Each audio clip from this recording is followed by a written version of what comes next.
ምርጫ 97ን ያለን ሬፈረንስ እንደው የተሻለ ምርጫ የተደረገበት ጊዜ ያ ስለሆነ ሚያዝያ 29 ትዝ ይላችኋል። ሚያዝያ 29 ሰልፍ ሲደረግ ትዝ ይላችኋል። በጣም ብዙ ያንን ስርዓት የሚቃወሙ ሰዎች ያለቀሱበት ቀን ነው።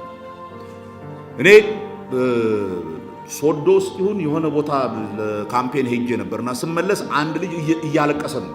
ይሄ ውሻ ህዝብ ነው ያለው። ልትሪ እንዴት አድርጎ ነው እንደዚህ በብዛት የሚወጣው? በጣም ብዙ ሰው ወጥቷል ተብሎ ነበረ። የዛ የቅዳሜ ቀን ትዝ ይላችሁ ነው። ግድ የለህም አልኩት። የሰው ልብ ምርጫ ላይ አይታወቅም። እስኪ ነገውን እንይና ከዛ እንፈርዳለን አልኩት እና እኔ በነጋታው ሶዶ የካሱ ኢላላ በዚህ ሰሞን ቴሌቪዥን ላይ መቀለያ ያያችሁት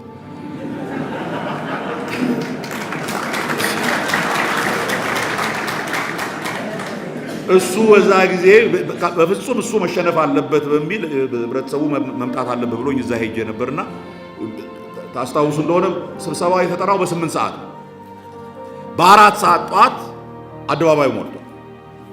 4 ሰዓት ጧት ስብሰባው የተጠራው በ8 ሰዓት እና አንድ በጣም ደስ የሚለኝ መፈክር ነበር። ትላንትና ለ30 ብር ዛሬ ለልባችን። እኔ 10 ጊዜ ገንዘብ ሲበተንበት ቢውል የኢትዮጵያ ህዝብ የሚፈልገውን ይመርጣል ብዬ አምናለሁ።